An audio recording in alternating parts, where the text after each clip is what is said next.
I wanted to invite you to join me in harvesting beans this morning. Look at this. This is the first time I've ever harvested beans because it's the first time I've grown them successfully. I think I planted some last year and I didn't get anything from it, so look at this. These are, I mean, you can kind of see in,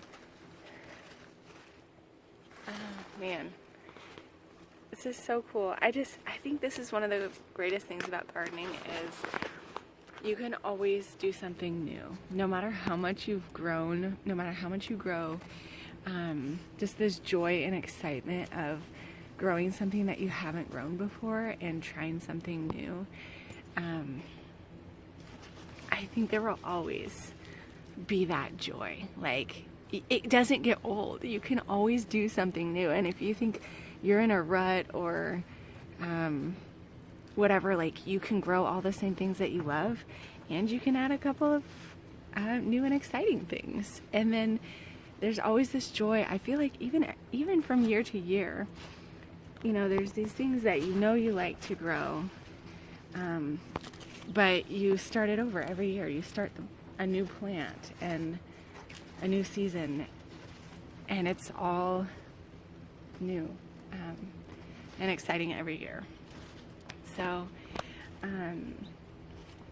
yeah, I came out here this morning and just did my devotions in the garden, and I had split a beehive on Friday. I wasn't going to split that third one because I wanted to kind of have the comparison of the one that I had split and the one that I didn't split. And I was also afraid that I won't get a ton of honey harvest if I split them too late in the season, which I was. Well, the thing is, you know, I was told that July 15th is like the don't split after date, so we still have like a couple of weeks until that, like, you know, hard cutoff. But the thing is, they might be working harder on building up their colony than producing honey, and so that's, I think, the reason why I didn't want to split them was I was still hoping to just let them be a really strong hive and get a lot of honey. But I was also starting to get worried about them swarming because they had 3 brood boxes. They were mashed in 4 boxes, and that's just a really big colony. You should ideally have 2 brood boxes, and so it was just getting a little bit too big for my comfort, and I was starting to be a little nervous. So I did go ahead and split them. Anyways, so I just came out here this morning to do my devotions and kind of sit and watch them. Which the other thing that I wanted to tell you about is I got to go to the Modern Homesteading conference this year, and it was so good. And there was just a lot of great connections and great people, and just so much inspiration and encouragement, and I'm so thankful that I got to go. And the big thing was they were saying this is the first one on the West Coast ever. A lot of these conferences are on the East Coast, and so it was a really big deal. It was in Coeur d'Alene, Idaho, and which is only about 40 minutes from where we are, and it was just awesome. I'm just so thankful. It's one of those things that kind of like 48-hour photos for me with my baby. It's like, I don't know that I ever would have paid for them, but now, you know, someone gifted them to us, and now that I've done it, like, I would do it over again every time. But I didn't know that, and so that's how I feel about this conference. Is like, I don't even know that I would have heard about it, but my sister-in-law actually bought me a ticket for Christmas, and it was just a really, like, I was like, oh, that's cool. Like, there's a lot of resources out there. You know, I don't know that I would have invested in it. But I'm so thankful because I will absolutely invest in it. I actually already have bought my ticket for next year. So I think it was just a great resource and great community and all the things that make it worth going. So, yeah, I went to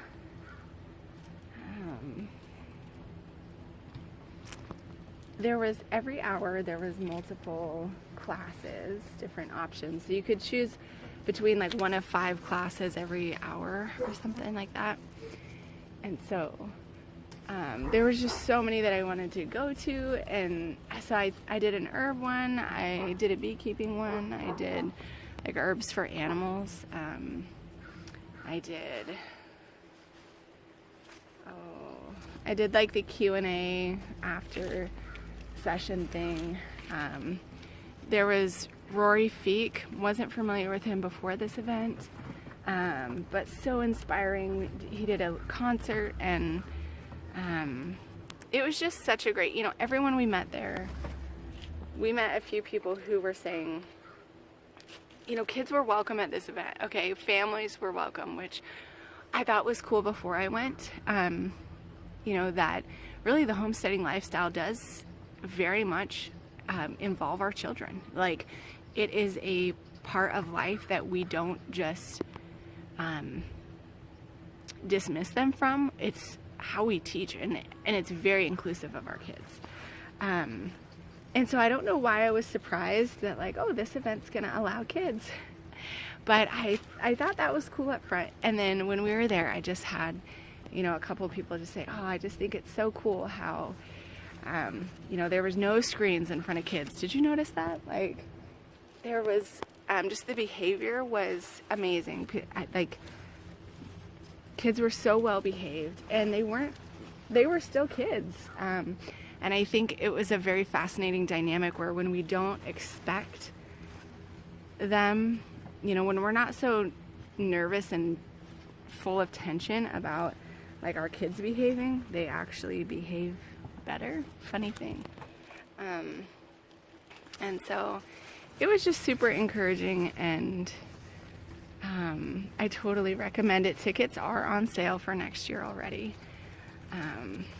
This is going to be an annual thing, and I highly recommend going. So yeah, I wanted to show you more of this bean picking process, but I guess it's kind of hard to tell in the foliage. I do also have some pole beans growing around the corner, but they are much smaller. The plants are much smaller, so there's no beans on them yet.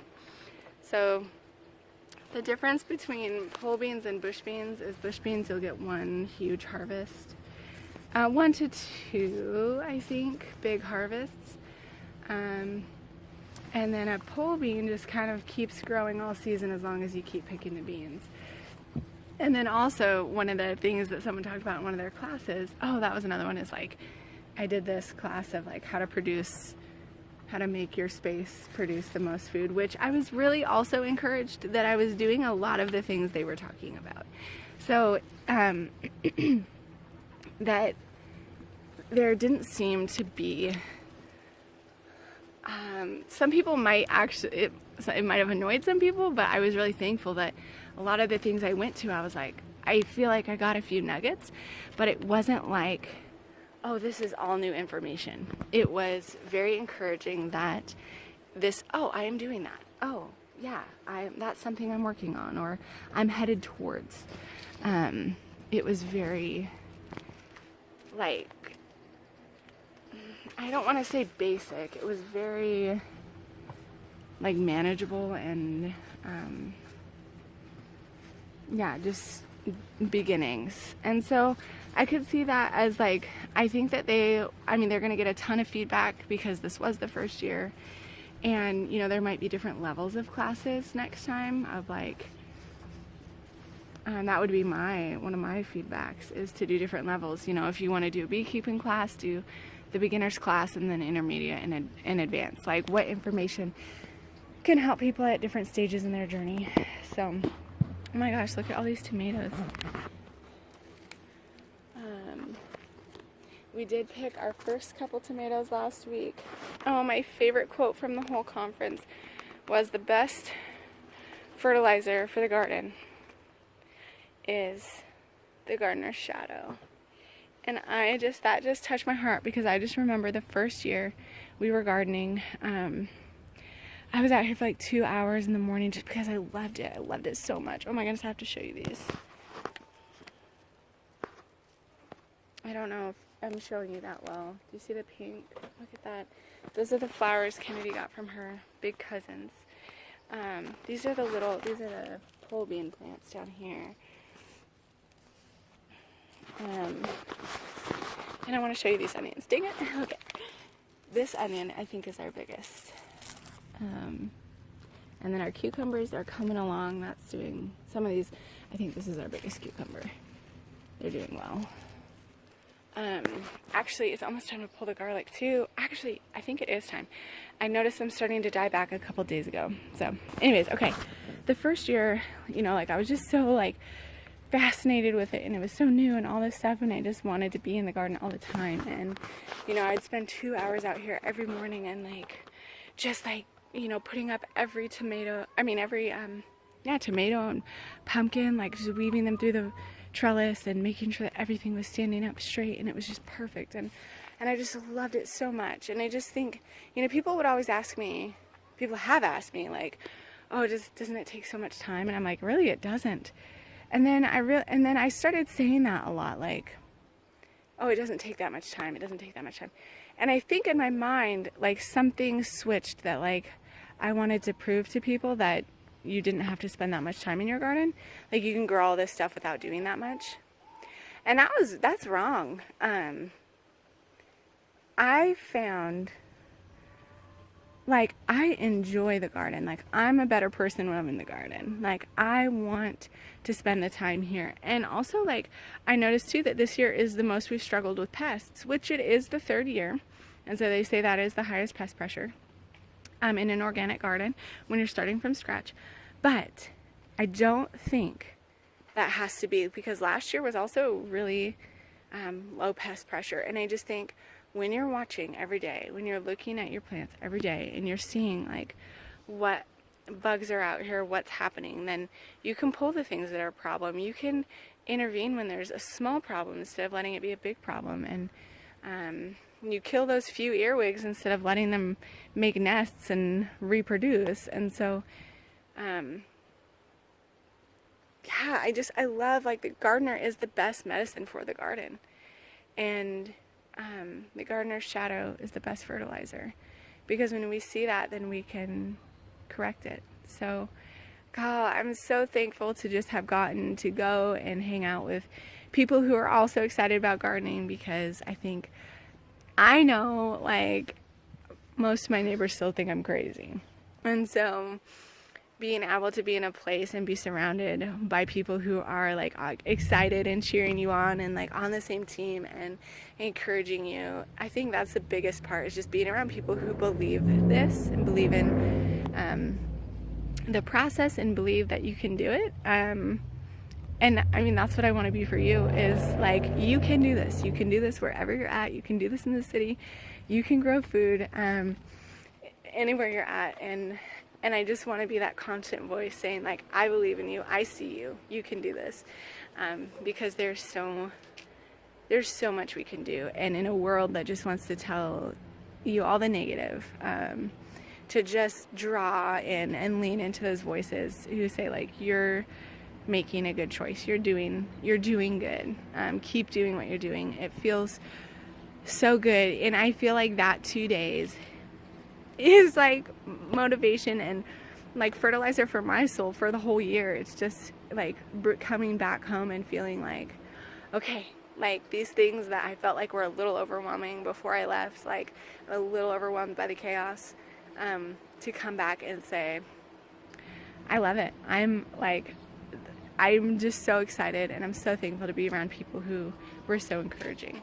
Okay, I'm going to show you a couple more things here. I seriously feel like everything has sprouted over a foot since I left, literally on Friday morning. And I think it's because of the heat. We've had like a few really hot days, not even a ton, like a few hot days.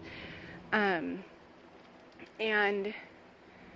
our garden definitely needed some hot. It's been really rainy, which has been great, and things are established. But we definitely needed the heat to start like getting some growth on some of these plants. So first I'm going to show you my bean harvest. Look at that. That's a 2-pound bucket, and I mean there's more than 2 pounds in there. So that's exciting. The raspberries, like, this is insane. These are probably like, some of these are probably 10 feet tall. We've been getting a good harvest every couple of days. I think I usually try to pick like every other day, and we've been getting that 2-pound container full, which I want you guys to think about that. Like when and that was one of the classes I went to at the expo, the conference, was just saying like, got bugs on my raspberries. Was right now, who was I saying this to? They were saying right now you're your own consumer. So instead of being discouraged, like my farm isn't, producing money. It's not like, oh, what are they doing? A lot of people kept referring to it as a business. Like, keep seeing your garden as a business. And I'm like, but I don't want to I'm not there yet. Like, we want to save a year of food. We want to preserve and grow a year of food for our family before we sell anything. And someone made the point to me that you are your own customer. So, and that is, I think of that when I pick these raspberries, and 2 pounds of raspberries, like 6 ounces of raspberries is $5 at the store where we are right now. So we're picking over $20 of raspberries every time we come out here and pick. Like, that's a lot of money. And then also, that's replacing the money that we would be spending on something like bananas or another fruit, because we would be buying fruit if we weren't picking fruit out of our garden. And so keeping that in mind, like, I am my consumer right now. I'm my customer, and I am making like a profit, even though it's like a reverse profit. It's, instead of spending the money, I'm growing this amount worth of food for my family. So super exciting. Okay, also look at these blackberries. Kennedy is so excited about the blackberries. Okay. This is the garlic. It's supposed to look like this. It starts to die back, and you're supposed to pick it when it's dry.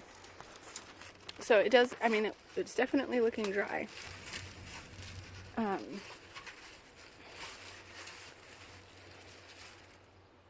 That's our first garlic of the year.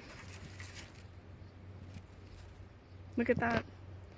I intentionally planted a ton more garlic than I did last year because we do honey. I wanted to do garlic infused honey. Look at those roots. Oh my goodness. This is so exciting. Oh, I'm trying to get that. So beautiful. So, okay, so then, yeah, you want to dry those out. Let them dry. That's not the way to do it, but there you go. Yeah, so you want to cure them so that they last, which is just letting them sit in the warm, like 70 to 80 degrees till they dry out. Probably not in direct sun. I'll probably need to move that. anyways, yeah, I just feel like so excited and so inspired and encouraged and motivated to just keep on going on. And I also, update is we did have someone come out and do a layout of the greenhouse and make a material list. So we are currently inviting people to help us make that project happen. It is going to have a lot more supplies than we originally intended because to make the geothermal heat effective, we actually are going to have some closed walls instead of having it all be windows. So it's definitely different than the design that I was originally thinking, but I also have a friend who is an expert in greenhouses and has studied them and the science of the angle of the sun hitting and all the different like dynamics of making it the most heat efficient. So like we're gonna do some insulation and solid walls to make everything the most efficient possible. So I will put a link to the Google Doc of the materials that we need. If anybody wants to contribute to the greenhouse raising, we tentatively would like to do it the end of July, but we are going to have to raise a lot of materials to make this real. So it could be later than that, but you all are invited to join in this project and watch it unfold. So thank you for hanging out. This is amazing. I'm so excited for all of you, and I just want to encourage you to be the light in your community, in your neighborhood, in your place where it might feel like nobody cares. It might feel like you're wondering if you're doing the right thing or if it even matters. And I want to tell you it matters and you're doing a good job. So I believe in you, and I'm excited to hang out with you again. We'll talk to you later.